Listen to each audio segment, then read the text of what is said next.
Hello, I'm Joan of Heart, and welcome to NAMM 2025. I'm going to go around and show you what I think is cool, innovative, and who's pushing boundaries with guitar design. So let's go.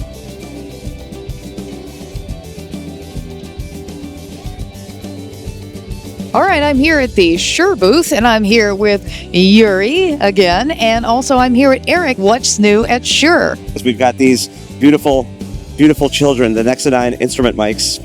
And I know you're Pedal Playhouse, so I know you're most interested in this one. Oh, yes. Yes, I Eric, you want to jump in? NXN5 instrument microphone. You can cable hang it over an amp and it'll sit flat on the face of the fabric. Comes with a clip, of course, for those who want to put it on a stand.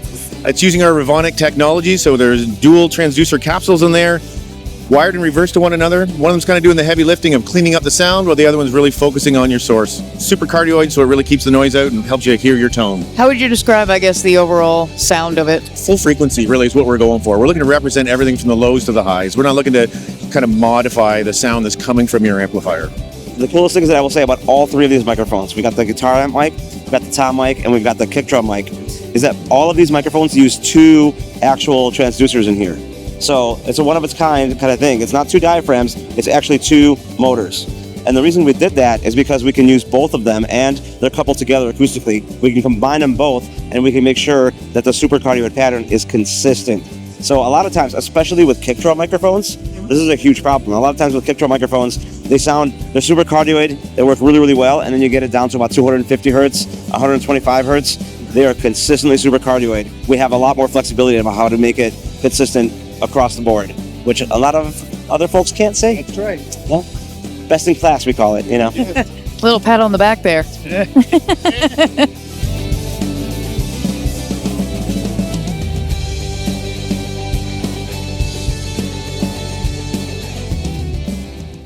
I'm here with Jonas, visiting him at his booth, but I happen to see that there are no blue guitars. Yeah. Unlike last time, there is no blue, so I guess this ends the interview. Yes, fine.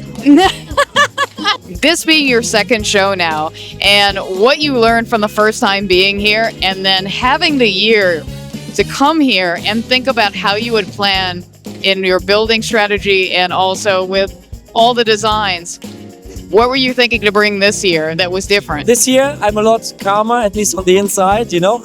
It's not, you don't have to worry that much. You know your way around everything. It's just like the second time it's a lot easier. And what did I learn from bringing the guitars? I still brought natural ones, although I was told, yeah, why you bring the natural ones? You have to bring the fancy ones. Yeah, but still a lot of people appreciate that. And I brought no blue ones because I didn't make any more blue guitars, yeah?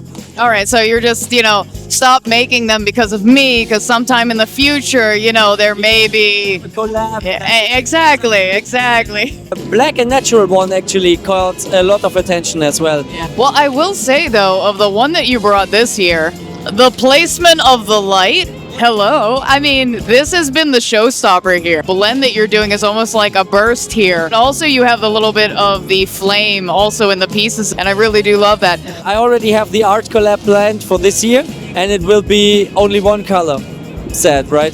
So what is fancy about it? You will find out. I know. You're going to leave us all in suspense till the next time, right? Yes. All right. Stay tuned. Did you know about these guitars? I asked on Threads or IG what I should take a look at, and the comments thread actually told me to check out. Yeah, so I'm actually glad that you walked me over here because in all the chaos, I had almost forgotten. Yeah, so I'm actually glad to be here so that I can talk to you about it and hear how these are unique pieces already, but visually, they are quite the unique pieces. So what is your process and how did you come up with this design? Well, maybe we start with the first model. Okay. So I wanted to prove kind of that an electric guitar doesn't need a physical body like a solid body. And the shape of it is basically just a neck with a wrapped around sheet of metal. Oh, wow. And the benefit of using metal for electric guitar is the pickups are magnetic, right? So you can place them on the surface like a fridge magnet. That's amazing. So you And can move around. Yeah. You can place them wherever you want, change this out of the instrument. That's cool. Yeah, so that was my first model I released 5 years ago. And what I noted about the material is that is kind of flexible, Yeah. and I made use of that in the next one. My new model called Sign features a surface that can be pressed down to create a physical volume control, like a nice. tremolo effect. Yeah. So just by increasing the distance to the string, you have a volume drop and like a tremolo. So it's not changing the pitch, but the volume. Yeah, the volume. And then additionally, there's a module in there that we did with the brand called Lele. It's a German brand. We're doing exceptional good like volume pedals and expression pedals. Yeah. And when you switch that on, I love built-in effects. yeah, you can use the same motion to control different pedals or synthesizers. Brilliant. I love this. Thanks so much, man. Yeah. Yeah, it's really cool. I'm walking with anxiety, running on home remedies. I'm walking with anxiety.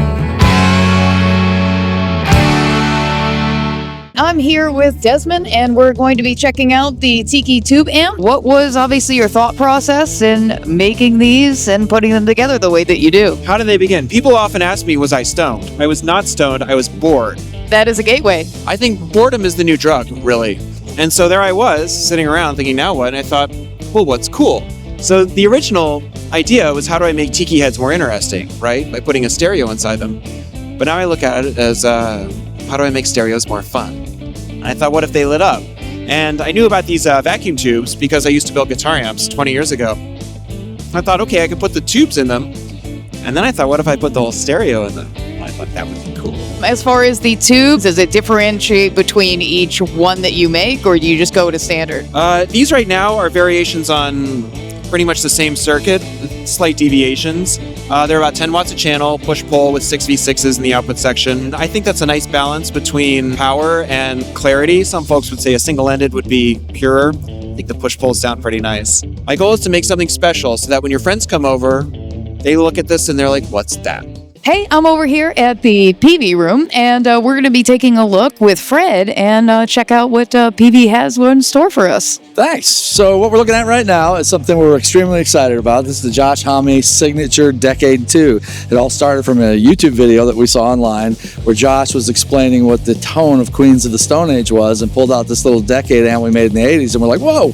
And all of a sudden, the Decade amp we made in the 80s was going for $800 to $1,000 on the internet. I remember that. Yeah, and we're like, well, this is crazy. You know, we can make that amp. We know how. We phoned him up and we said, hey, how would you like to make this amp again? And he was all in, and so it's basically the same circuit, but we made a couple improvements, or additions rather. Foot switchable distortion first of all, and then he asked us to add a low boost and a high boost on the front end, and a transformer isolated DI out in the back. So it actually, very quiet, very exact for recording or being on stage. And we added the extension cabinet with this cool little frame that you can tilt it up with, and it sounds amazing. I mean, it really does sound like Queens of the Stone Age. Much of the back where you have like the JC40 where you have the stereo outs, is that more like to go direct DI, right? Yeah. So it was funny. I started doing some research because I didn't fully believe the video. I was like, oh yeah, right. And I found a benefit that they were doing. On stage, it was Josh and I think Dave Grohl and some other guys, and they were doing the benefit for somebody. And I looked in the background of the stage, I'm like, no way. There were 3 decades sitting on stools that was actual backline for this big live stage event. And that's the whole idea of the DI out, is if they're doing a big stage event, you don't have to mic it, or if you want to run it in the studio, or you can do a combination of the speaker and the DI. You can basically hear it at the same time as it's going direct. Yeah, absolutely. And it's transformer isolated. Most amps don't have transformer isolated DI outs because the transformer is expensive. But we wanted to make sure this was 100% pro, even though it's only going to be $299. It's incredible. It sounds great, and it's a lot of fun. And the retro styling made just like it was back in the day, even retooled the knobs so that it was perfect. So not that we wanted to be in the pedal business. This is kind of like why we don't want to do that, because there's thousands of pedals, right? Oh no, of course. There is everything that you can think of. Yeah. There's a pedal for. So where do we fit? And we thought, what have we always kind of wanted to do? Because that's kind of, PV, we do what we want to do. We're not, of course. Sometimes it's smart, sometimes not so much. That's life. Yeah, but there was a lot of internet buzz about the old Rockmaster preamp. The Bandit was very classic amp for Peavey, and some death metal bands were actually using the Bandit Supreme 160 to record these death metal albums. And we're like, well, let's take some of our cool preamps from the past and make pedals out of them. So these are all preamp pedals, including the VTM, which was a really killer amp that we made back in the 80s. Adrian Vandenberg used it when he toured with Whitesnake. And all these little mod switches on there were I can see that. yeah, they were the cool mods that were being That is done to cool. those Dip amps. switches, back in yeah. the day. That's right. And then, of course, since we still love pedal steel players because they've always been good to Peavey, we made the Session pedal steel preamp. So that's what's new with Peavey, and we're kind of geeked about it. I'm already over here geeking about it myself. Thank you so much, Fred, for the walkthrough and everything that's telling us what you guys are doing. You're welcome.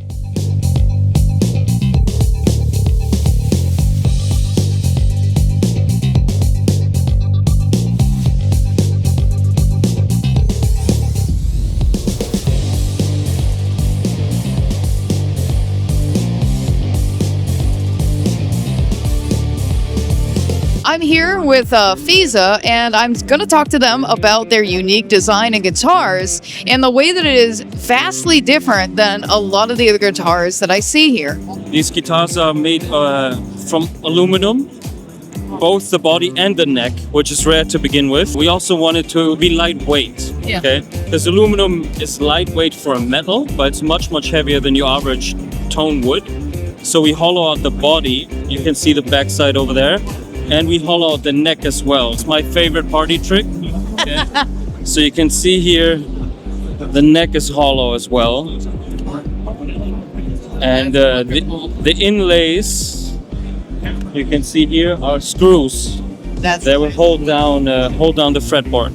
So we have here the nut with a built-in string tree, and this allows us to have a straight headstock, but sufficient downward pressure so the strings don't flop out of the nut.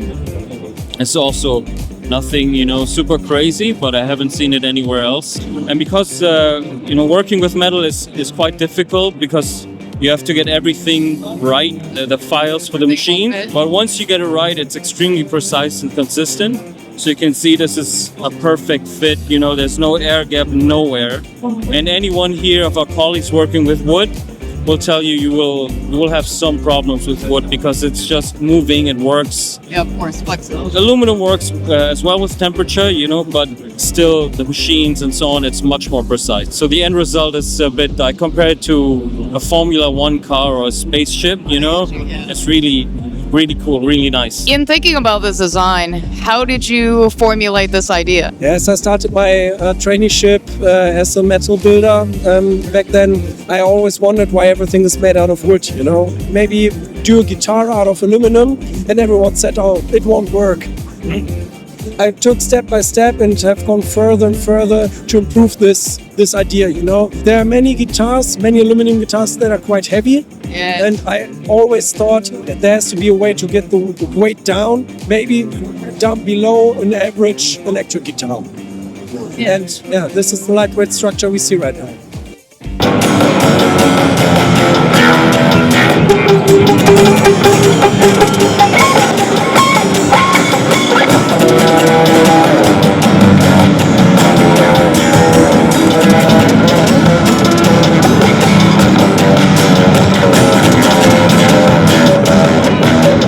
I want to hear about this invention.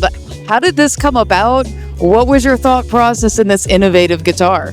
First thought process was, how could I, when you strum a guitar, wouldn't it be cool if you could have a strum that never ended?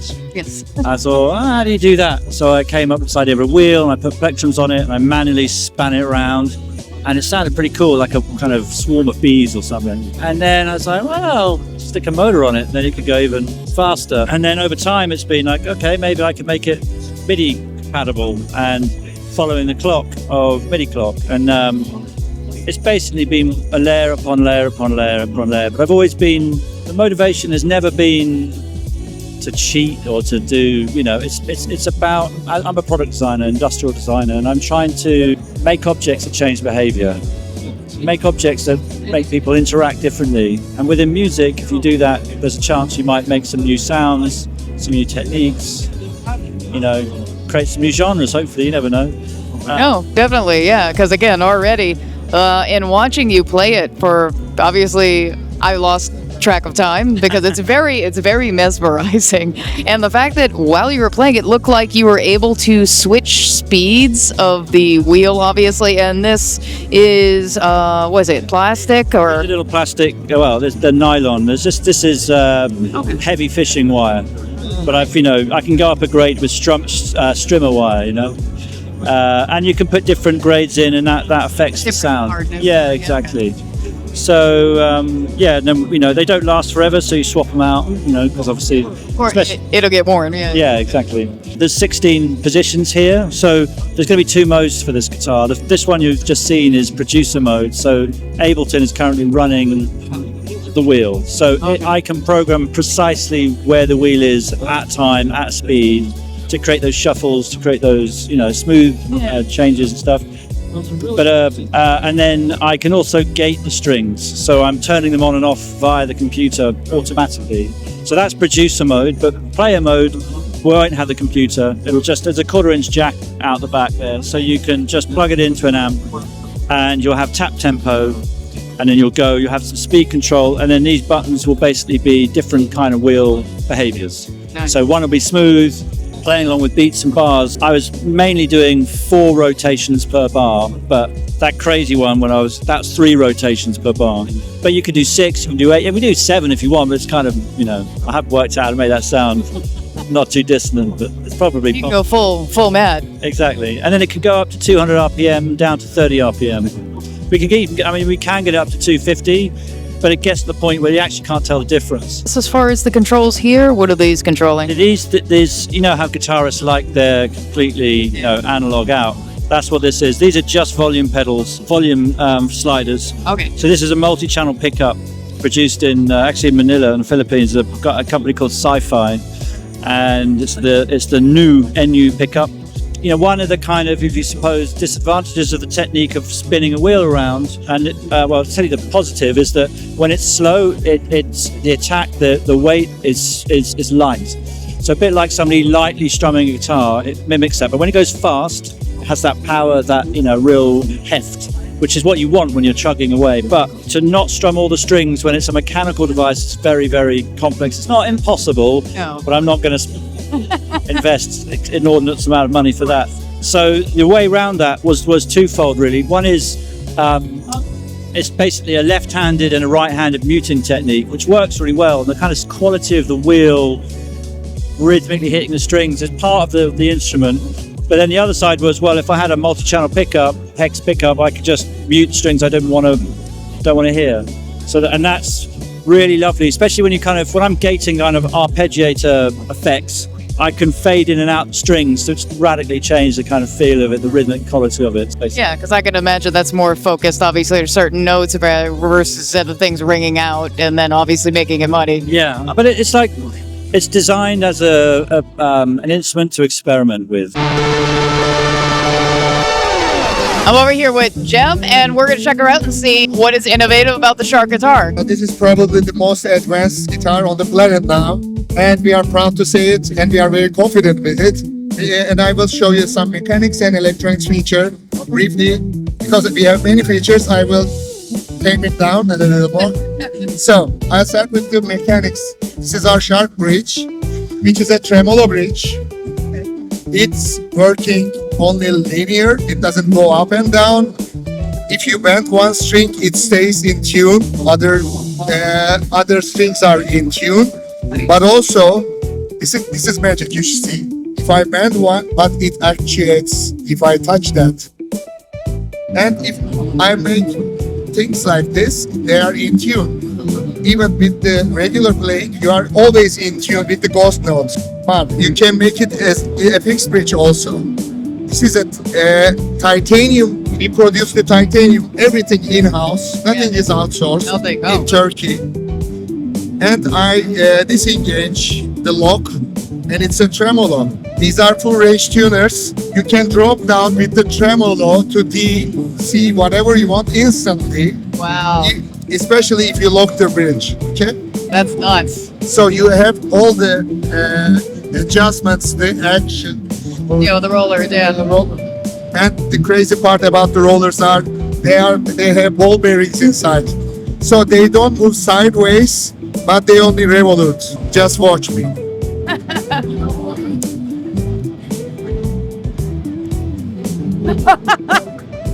Wow. That was quick.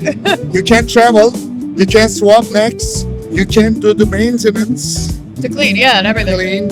You can put BK with 5 luggages, 14 guitars in 5 luggages. One suitcase had 16 necks in it, you know, and the other ones had 4 bodies in it, regular suitcases. So you can travel. Touring musicians, studio artists, you know, students, everyone can use that. So it's so easy. This is all titanium. Our patented neck joint. So it will stay in tune. You can also adjust the action here and also the intonation. Let's come to the electronics. Shark guitars have universal modules. You can put any pickup, any brand, active, passive pickups, single coils, humbucking size P90s, everything. Popping right in and out. And you can try out of phase sounds Yeah. also. Oh, that's cool. That's really cool. These 3 things are real deal. These are pedals. This is a distortion pedal. Oh, that's crazy. So this is a 4-stage gain Analog? Yeah. analog, Yeah. and we designed them. You know, these are not toys. These are real, and you know, Not as seen on TV. yeah. And this has the controls written over here. So FK means front knob, BK means back knob, and toggle and push pull. Yeah. For the gain pedals, this is the volume, this is the gain, Oh, nice. this is the I like filter, that, yeah. and this is the boost. That's wow. I'm just gonna keep repeating myself and keep saying how crazy this is. This is awesome. We have also fine tuning. Yeah. And the guitar, if you put active pickups like EMGs or other brands, you just engage some resistor values for the potentiometers, or even without that, you can experiment. You can make the guitar a little darker. For example, if you are a fusion or jazz artist, Yeah. you might want to dial them in for not playing with the tone controls over here. Without doing it. Yeah. And you decide how dark these tone controls go with the capacitor values over there. And at last, we have one crazy feature more. This is a compensation. There's more? Yeah. If you have one humbucking pickup and a one single, Yeah. what happens when you switch the position? The signal drops, yeah? And you press a booster or something like Yeah. that. It automatically does this for you. It has a transparent preamp. It compensates the levels to the humbucking level. Wow. This is Shark guitar. That's really nuts. That's crazy.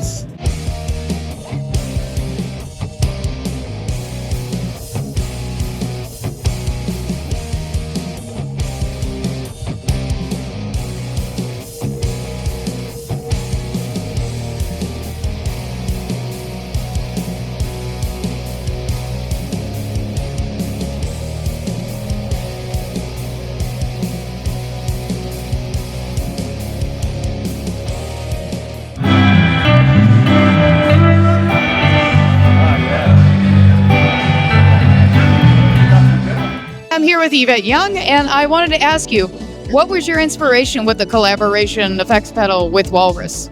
I just wanted to make something that was an ultimate vibe machine, you know, for lack of a better word. I want people to be able to be inspired by like a beautiful pad of sounds and just play with themselves. And also really into abstraction. The phrase sampler part of it to me is really cool because, you know, I've been doing a lot of like recording and producing, and I just sometimes you need like an idea generator that isn't just a guitar riff. So you play the guitar into it, it cuts it up, it pitch shifts it, and it sounds like really interesting, and you can cut that up and comp it into a beat.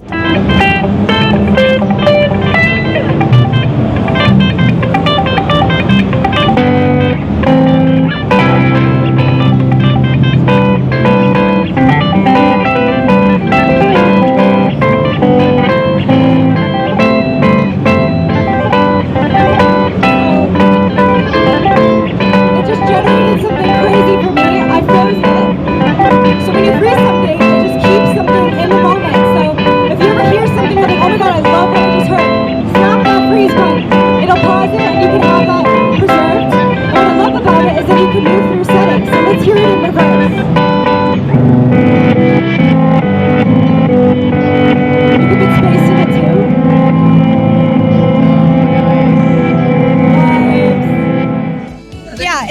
chi etherealizer because I wanted chi means life force energy, and I kind of wanted to sound like, like energy blooming somewhere. I wanted it to just be a very inspiring, like emotional sound. Stereo chorus aspect of it, where did you take inspiration for the sound? I really, really love the JC120. It's my favorite amp. I have a JC40. I have a JC40 too. It's the best. I went for the lighter one, but yeah, that's my favorite amp in the whole world, pretty much. Well, for that kind of sound, JC40.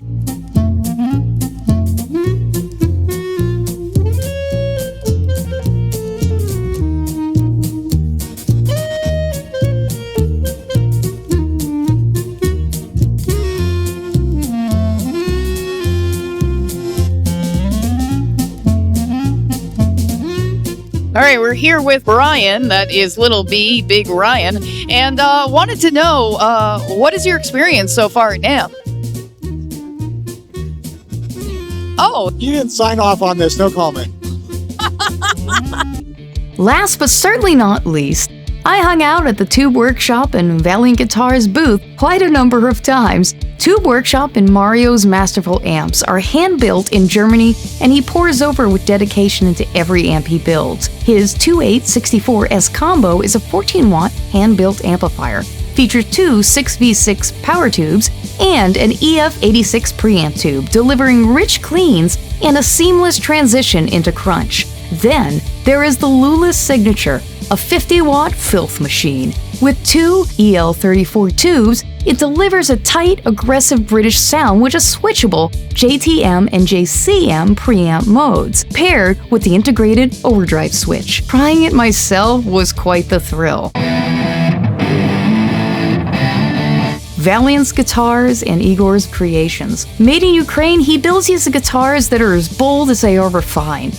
The Jupiter is an offset body with an European alder build, a titanium-reinforced hard rock maple neck, and Callisto Alnico 5 humbuckers with versatile switching, series, parallel, and single coil. The Titan, which was new at the event, is a reimagined T-style guitar with European alder or the choice of a more cork tree body. Very light. A titanium-reinforced maple neck, HS pickups with large pole pieces, and a custom Eurospace aluminum bridge with bell bronze saddles. And in hearing that come through in the sounds and the tonal quality from these guitars and amps is really what makes their work unforgettable to me. A huge thank you to Sweetwater for sponsoring this NAMM event coverage. They sent me here this DJI Osmo Pocket 3 Creator Combo Kit, making it possible to capture everything you see and hear. I'm incredibly grateful for their support and for helping me bring to you the best quality music coverage that I can offer. Well, that was quite a show. I hope you had a good time watching this video, and I really felt like this, as opposed to last year's, was a lot bigger of show, and in the 3 days that I was here, I still felt like I did not have enough time to see everything that this show has. If you like what you see, please like, subscribe, and check out the other animation, interviews, and gear demos that I do on this channel.